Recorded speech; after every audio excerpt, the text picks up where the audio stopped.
The sky above Earth was calm, painted in soft hues of orange and purple. Birds flew quietly above the tall buildings of New Geneva, and people walked the streets as if nothing strange was coming. But far above, hidden from the eyes of most humans, something massive moved in orbit, something not built by human hands. Captain Yalin, Reyes had always trusted his instincts.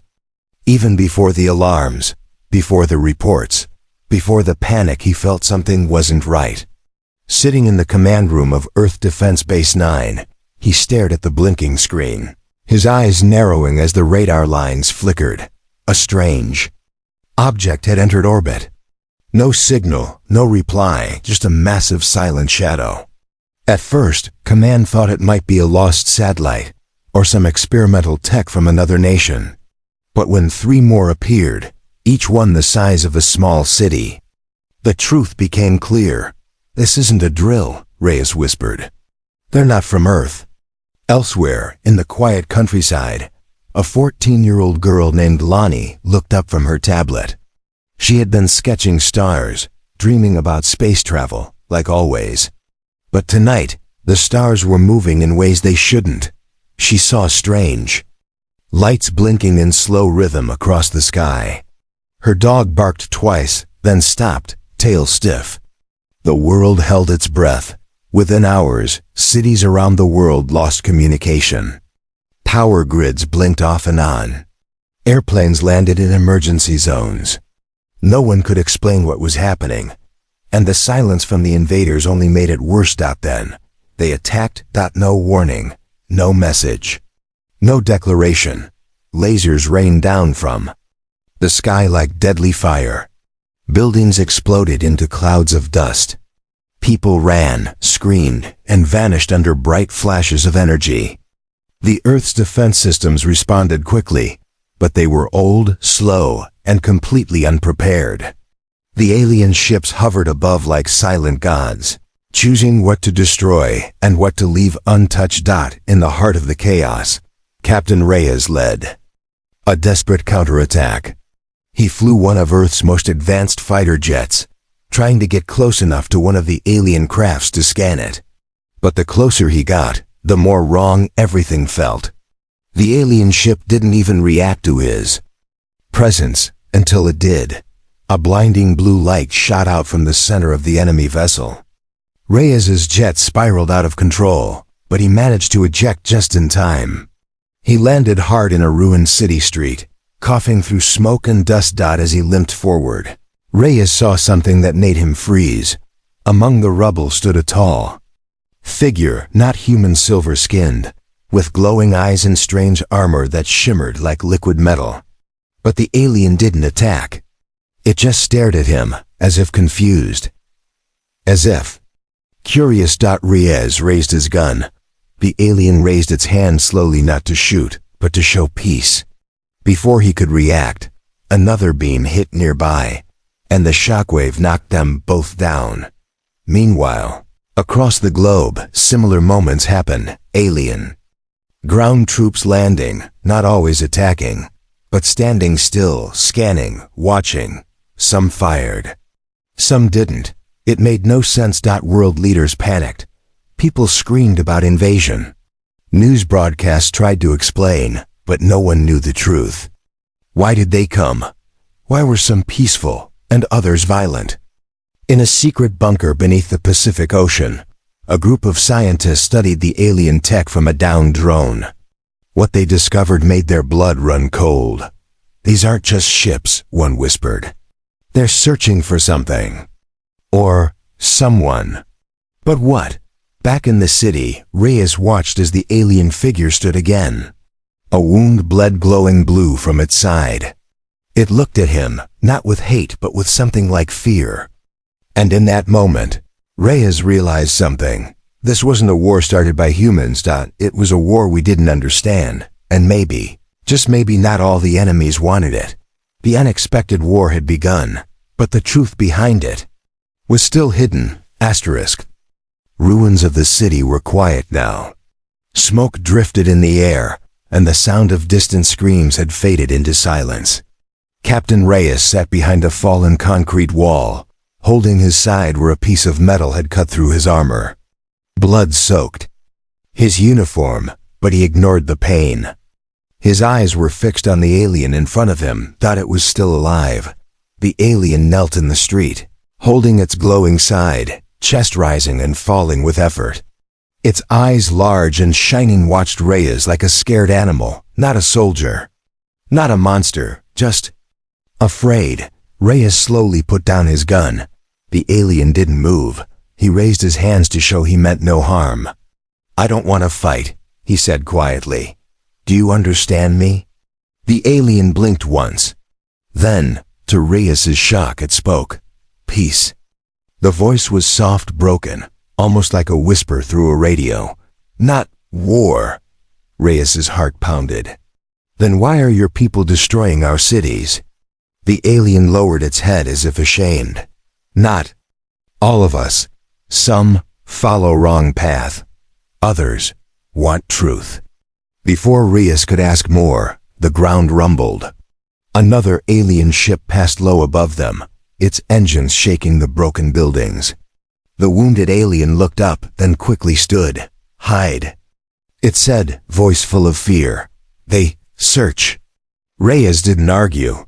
He followed the alien through a hole in a nearby wall. Inside was a half-destroyed library.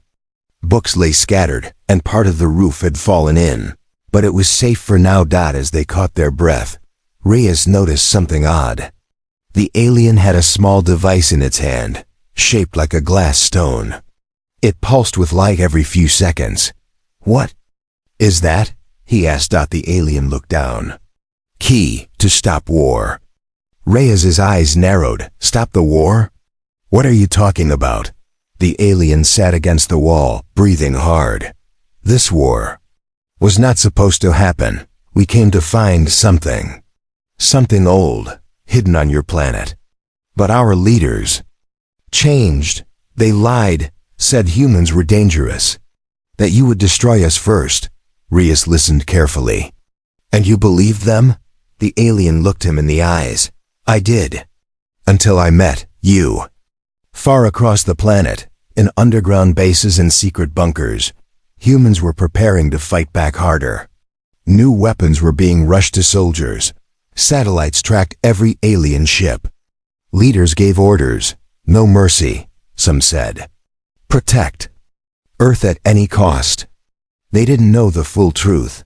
Not yet. In a mountain base in Iceland, a young scientist named Mia Tran was decoding strange signals from space.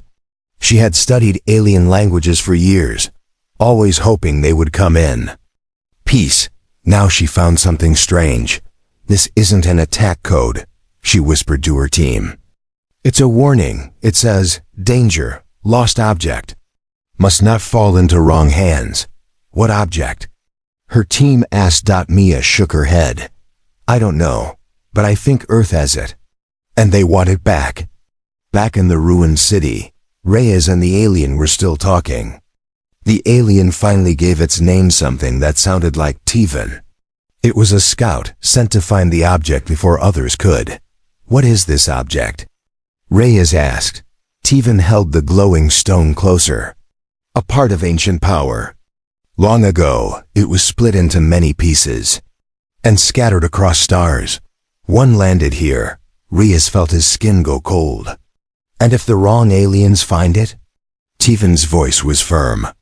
"They will use it to rule or destroy."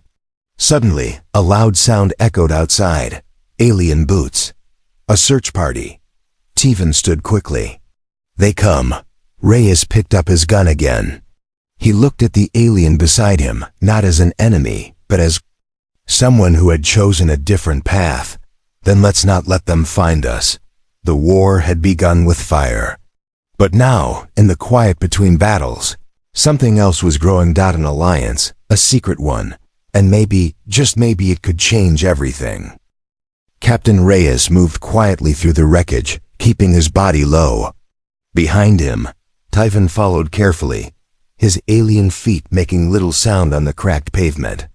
Above them, the search drones hovered, scanning with blue beams.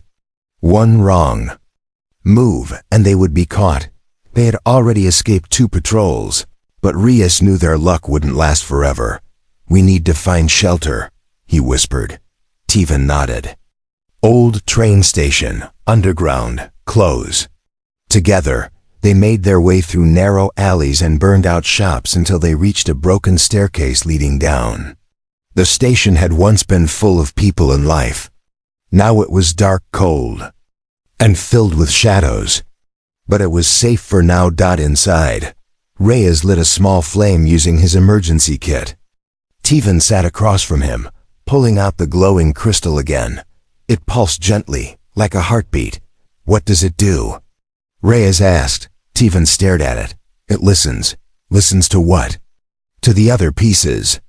Reyes leaned in. "There are more of these?" Teven nodded. 6, scattered across space. Together, they opened something. A gate. Reyes didn't like the sound of that. "A gate to where?" Teven hesitated. "Not a place. A weapon. Very old, very strong. Forbiddance." Reyes let out a slow breath. Now it made sense.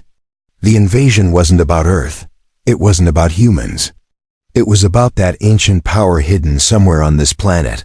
"They're not trying to conquer us," he said. "They're trying to find the weapon first." Teven nodded. "Yes, and if they do, nothing will stop them." Meanwhile, in the icy lab in Iceland, Mia Tran finally cracked the signal. She ran through the hallway, holding the printed data in her hands. "I know what they're looking for," she shouted. Her team gathered quickly. "Tell us." "It's not just a weapon," she said. "It's a control key for something called the Nexus Core. The core can command entire fleet ships, weapons, machines. It's like giving one person control over a god's army." Her words were met with silence. Then someone whispered, "And Earth has it?" She nodded. "Buried, forgotten, but they found traces. That's why they're here." Back in the underground station, Reyes leaned against a wall, thinking hard. "We can't stop an entire army, not alone." Teven looked up. "We are not alone." Reyes raised an eyebrow. "You mean there are others like you?" Teven gave a small smile.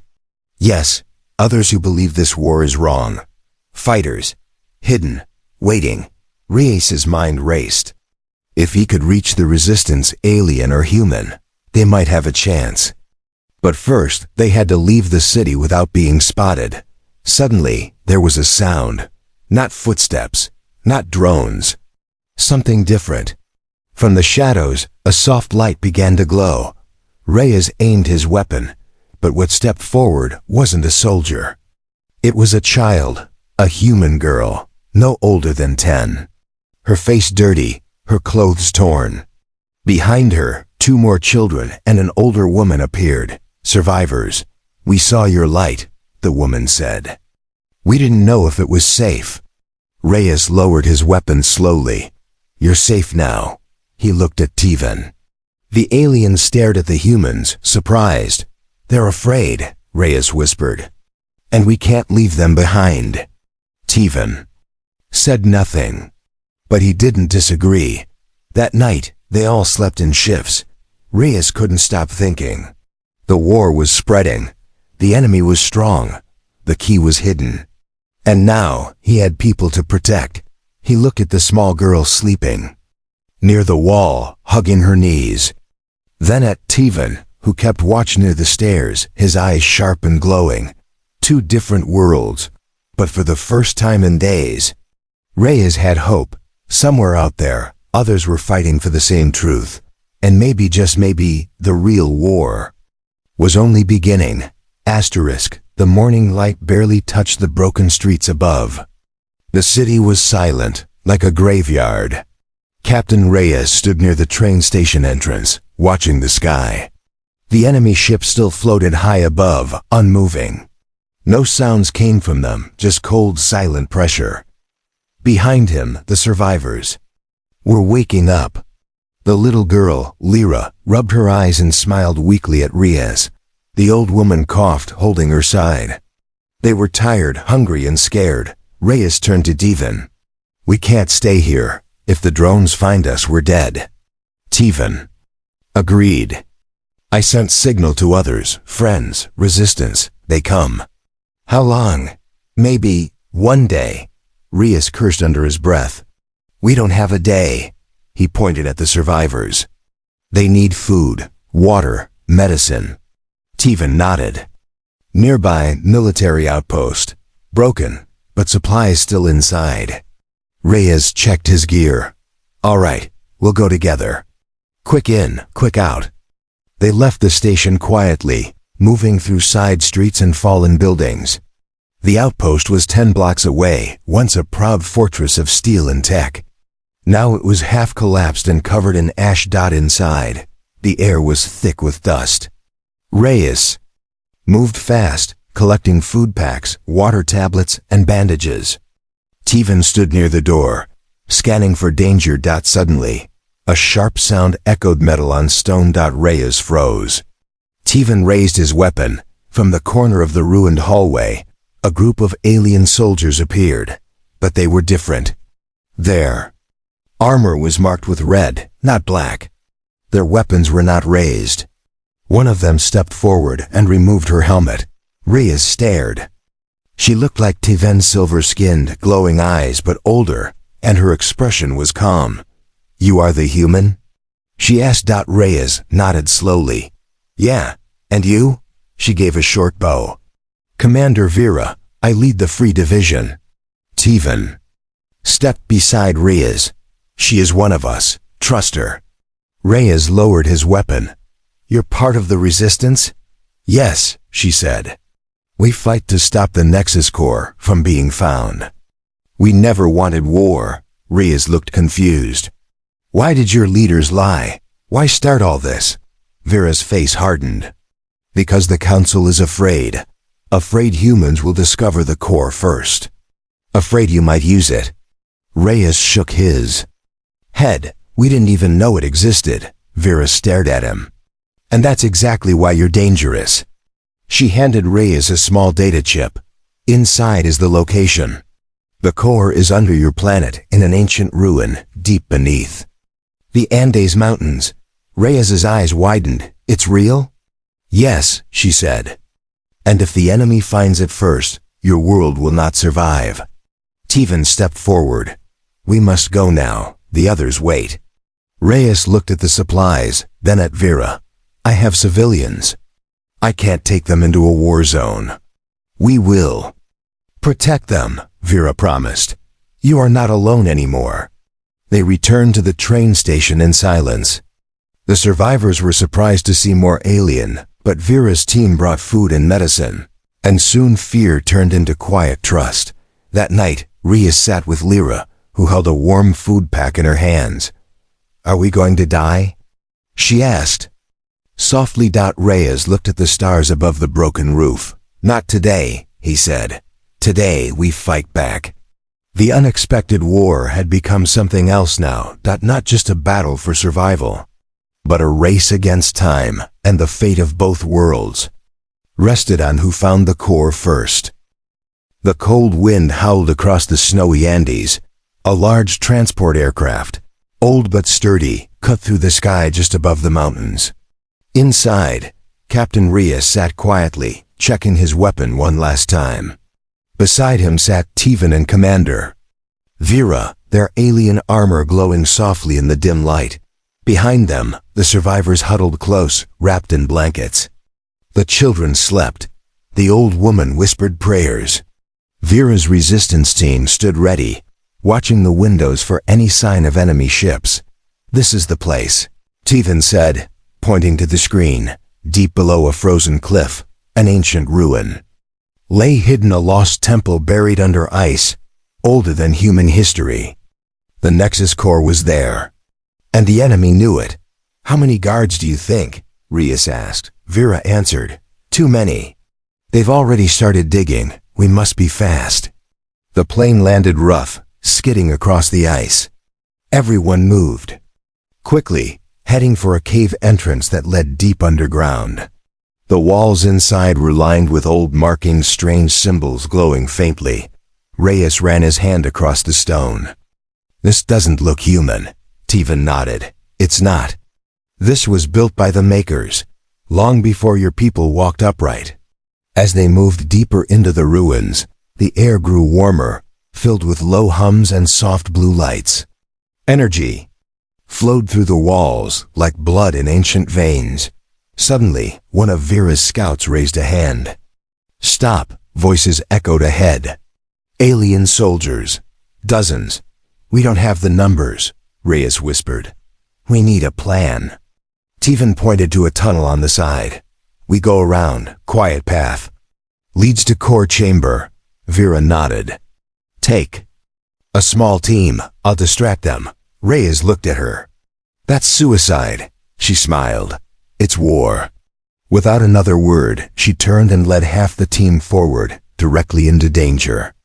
Explosions sounded moments later, blasters firing, metal clashing. Reyes, Tevan, and two others slipped through the tunnel. It twisted and turned, but finally opened into a giant chamber. In the center, floating above a glowing pedestal, was the Nexus core. It looked like a crystal heart beating slowly, light pulsing in waves. The power it held was clear. Reyes could feel it in his bones. We made it, he whispered. Tevan stepped forward. Now we must disable it. But just then, a voice echoed through the chamber. You are too late. From the shadows, a tall figure stepped out. His armor was black and gold, sharp and cruel. His eyes burned red. High Commander Keln, Tevan said darkly. Keln smiled. I knew you would betray us, little scout. I just didn't think you'd bring a human. Reyes raised his weapon. Back away from the core. Keln laughed. Do you really think you can stop what has already begun? He raised his hand and the Nexus core pulsed brighter. Suddenly, a shockwave blasted out, throwing Reyes and the others to the ground. The core floated higher, its light burning hotter. He's activating it. Tevan shouted. Reyes struggled to his feet, blood on his face. Then we stop him now. Keln drew his blade, alien metal crackling with energy. Reyes charged, blaster firing, while Tevan attacked from the side. The chamber shook with every strike. The battle had begun, and above ground the others waited, hoping they had not come all this way just to fail. Core was no longer just a secret. It was waking up, and if it fell into the wrong hands, both Earth and Tevan's people would burn. The Nexus core hovered in the air, pulsing like a living heart.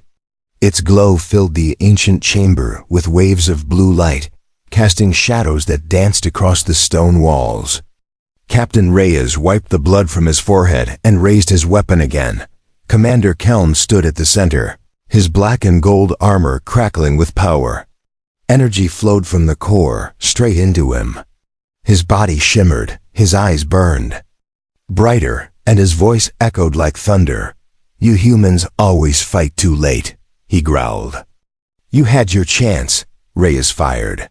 The bolt hit Keln's armor, but bounced off like it struck steel. Tevan jumped in with his own blade, striking fast, but Keln moved like lightning, knocking him aside. We need to overload the core, Tevan shouted as he hit the ground. If we don't stop the connection, he'll become unstoppable. Reyes turned toward the glowing platform beneath the core. Strange alien runes shifted across its surface. He didn't understand the language, but he had a guess. He ran, Keln noticed. He roared and fired a blast from his gauntlet. The wall exploded behind Reyes, but he kept going. His hands reached the platform. There were 5 control symbols, one glowing brighter than the rest. Tevan joined him. You must press them in order like the rhythm of the core. I don't know the rhythm. You feel it, not with your ears, with your heart. Reyes stared at the pulsing light. Beat, pause, beat, beat. He pressed the buttons in that order. For a second, nothing happened. Then the core shrieked. A high-pitched sound filled the chamber. Keln staggered, holding his head. No, he yelled. Light burst from the core, pushing Keln back. His armor cracked, sparks flying. The energy link broke. He screamed in rage. Reyes grabbed Tivan's arm. Now, they both attacked together. Reyes fired shot after shot into Keln's chest while Tivan swung his blade at the weak point. Keln tried to stand, but the overload had drained him. With a final cry, he fell to his knees. Tivan stepped forward, holding the blade high. "I fight for peace," he said, and drove the blade through Keln's chest. The alien commander collapsed. The core dimmed, its pulse slowing. The chamber fell quiet above ground. Vera and her fighters stood in a ruined clearing, waiting. Then they saw a burst of light rising from the ground. The signal. One of her soldiers smiled. They did it. Back in the chamber, Reyes dropped to his knees. His body ached. His vision blurred, but it was done. The core had been disabled. Worst had been stopped. Tivan looked at him. "You saved both our worlds." Reyes shook his head. "Not yet. The war isn't over." "No," Tivan agreed. "But now, we have hope." Together, they walked back toward the surface, where the survivors waited docked but high above Earth. Not all enemy ships had retreated. Some still hovered, silent and watching, and deep in space. Something else had received the core's signal. Something ancient. Something waking up. The wind rushed across the mountain as the survivors stood outside the ruined temple. The snow had stopped, and the sun peeked through the clouds. For the first time in many days, the sky felt calm. Captain Reyes stepped out of the cave entrance, with Tivan beside him. Behind them, the core chamber had gone dark, its energy sealed. Keln was dead, and the Nexus core was safe. For now, Vera walked toward them. "We received your signal." "Is it over?" Reyes looked tired. "It's contained, but it's not over." They both knew the truth. Even though Keln had failed, even though the Resistance had won this battle, this war had already reached too far. High in orbit, some of the enemy ships had started to retreat. But others remained still, watching, waiting. And far beyond Earth, in deep space, a new signal had been detected, sent when the core was activated, even briefly. Mia Tran, back at the lab in Iceland, stared at her screen. "This isn't from the alien fleet," she said. "Older." She traced the signal's direction. It was heading towards something massive. "Something's moving out there," she whispered. "Something ancient." Back at the temple, Reyes met with the survivors. The old woman smiled at him and handed him a necklace she had found in the ruins, just a simple piece of metal, but worn with time. "For protection," she said. Reyes nodded. He didn't believe in luck, but he accepted it anyway. Lyra, the small girl, tugged his hand. "Are we safe now?" He knelt beside her. "We're safer than we were, but we have work to do." The Resistance forces began setting up a small camp near the ruins. Supplies were shared. Wounds were treated. Humans and aliens sat together, eating from the same food packs, sharing stories through hand signs and broken words. A bond was forming, slow, quiet, but real. Later that night, Reyes sat beside the fire. Tivan joined him, holding a datapad, showing the galaxy map. "This signal, it called something," Tivan said. Reyes looked at the stars. "Then we'll be ready." Tivan turned to him. "You could have killed us all. You didn't. Why?" Reyes didn't smile. "Because I saw your fear and your choice. You didn't want war any more than we did." The alien nodded. "Maybe that's why the core was hidden here, on your world. Because someone believed you could be trusted." Reyes stared into the fire. "Then let's prove them right." In the coming weeks, messages were sent across Earth. The truth was told about the core, about the invasion, and about the peaceful resistance from the alien world. Many humans didn't believe it at first. Some wanted revenge. Others wanted peace, but slowly something changed. Alien ships landed not as enemies, but as allies. Together, they began searching for the remaining core fragments scattered across space. It would take years, maybe more, but they would search together. Captain Reyes was offered medals, titles, and command. He turned them all down. Instead, he stayed with the survivors, with Tevan, and with Vera. Together, they trained the next generation, not just of soldiers, but of diplomats, explorers, and protectors. The unexpected war had changed Earth, but it had also revealed something more, that courage isn't about power, God, it's about choice.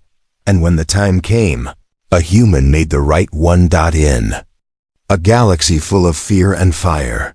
That was enough to start something new.